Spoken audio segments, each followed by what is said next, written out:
নমস্কার বন্ধুরা, সবাইকে জানাই সরস্বতী রান্নাঘরে অনেক অনেক স্বাগত। তো এখন তো শ্রাবণ মাস চলছে। তো শ্রাবণ মাসে প্রথম সোমবার থেকে একবার শেষ সোমবার পর্যন্ত যারা বাবার ভক্ত হয়ে থাকেন তাদের জন্য আজকের এই ভিডিওটা। তো দেখুন, তার জন্য এখানে নিয়ে নিয়েছি দেখুন এক বাটি সাবু। এই সাবুদানা দিয়ে বন্ধুরা কত সুন্দর যে রেসিপি করবো সেটাই আপনাদেরকে দেখাবো। তো প্লিজ প্রথম থেকে শেষ পর্যন্ত পুরো ভিডিওটা দেখতে থাকুন। তো দেখুন, এখানে আমি এক বাটি সাবুদানা নিয়েছি। আর সাবুদানাটা দেখুন খুব একটা মোটা না, সরু দানা সাবু। তো এই সাবুটা প্রথমে আমি ভিজিয়ে নেব।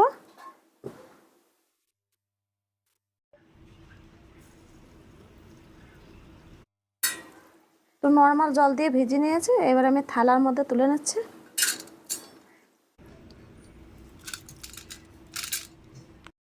তো নর্মাল জল দিয়ে ভালো করে ভিজিয়ে তুলে নিয়েছি ছেঁকে। তো এবার আমি হালকা কুসুম গরম জল দেব। তো জলটা আমি আগে থেকে গরম করে রেখে দিয়েছি, দিয়ে দিচ্ছি এবার সাবুদানাতে। গরম জলটা দিয়ে ভালো করে ভিজাতে দেবো 10 থেকে 15 মিনিট। তো এক সাইডে রেখে দিচ্ছি। তো দেখুন, আমি 10 মিনিট পর আবার খুলে দেখবো, ভালোভাবে ভিজে গেছে। এই যে দেখুন ময়দা ময়দা বের হতে লেগেছে। এটাকে হাতে করে ভালো করে ম্যাশ করে নেব।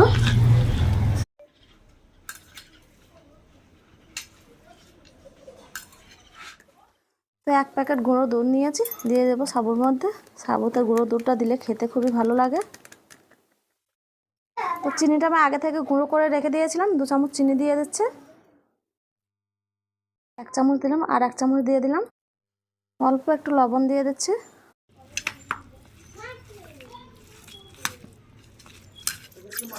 দেখুন হাতে অল্প একটু ঘি বুলিয়ে নিয়েছি, আর এটা মাখাতে মাখাতে একটা ডোয়ের মতো তৈরি করে নিয়েছি। তো এবার আমি একে একে সব গোল করে নেব।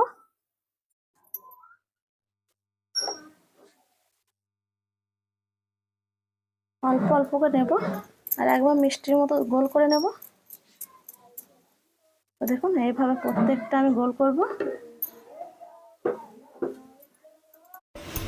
তো বন্ধুরা কি বলবো, এই সাবুদানা মিষ্টিটি এতই খেতে ভালো লাগে, তো না দেখলে বা না করলে বিশ্বাসই করবেন না। তাই বলছে একবার এরকম করে করবেন, দেখবেন খুবই ভালো লাগবে খেতে।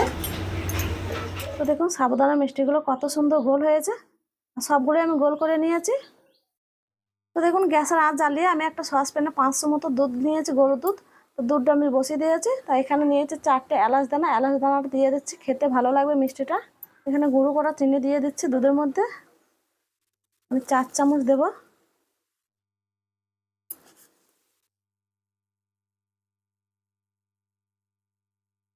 এই যে 4 চামচ দিয়ে দিলাম, দিয়ে ভালো করে আবার নেড়ে নেব। তো দেখুন দুধটা ভালোভাবে ফুটে গেছে, এবার মিষ্টিগুলো দিয়ে দিচ্ছি।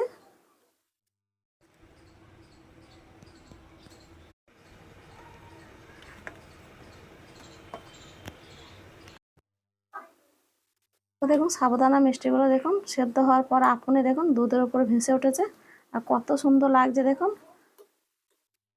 কত সুন্দর সেদ্ধ হয়ে যাচ্ছে দেখুন। এখন অনেকটা সেদ্ধ করে নিতে হবে।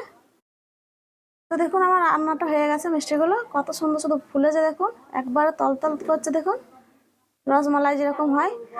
তো এটা এক ধরনের বন্ধুরা কি বলবো সাবু রসমালাই হচ্ছে। তো এবার আমি তুলে নেব। এই যে দেখুন কতটা তলতল করছে দেখুন, খুবই নরম হয়েছে। সাবুর এই রসমালাই খুবই নরমই হয়। তো এখন আমি তুলে নিচ্ছি দেখুন থালের মধ্যে।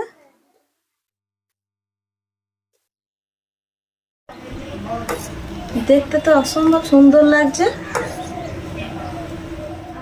তো দেখুন বাড়িতে বসে কত সহজে ঝটপট করে সাবুদানা রসমালাই বানিয়ে ফেললাম, আর কত সুন্দর হয়েছে দেখুন। যারা উপোস করে থাকবেন তারা এইভাবে রসমালাই খেয়ে দেখবেন, খুবই ভালো লাগবে, পেট শান্তি থাকবে, মনটাও শান্তি থাকবে। তো আজকে সাবুদানা মিষ্টিগুলো কেমন হয়েছে অবশ্যই কমেন্ট করে জানাবেন। ভালো লাগলে বন্ধুরা ভিডিওটি লাইক দিয়ে চ্যানেলটিকে অবশ্যই সাবস্ক্রাইব করে দেবেন। তো বন্ধুরা আজকের মতো ভিডিওটা এখানে শেষ করছি, দেখা হচ্ছে পরবর্তী ভিডিওতে। ততক্ষণ আপনারা ভালো থাকবেন, সুস্থ থাকবেন। আর এইভাবে আপনারা অবশ্যই যেন রসমালাই করে খাবেন। কত সুন্দর সুন্দর হয়েছে দেখুন, দেখতে তো অসাধারণ লাগছে। আর গ্রেভিটা দেখুন কতটা পুরো হয়ে গেছে।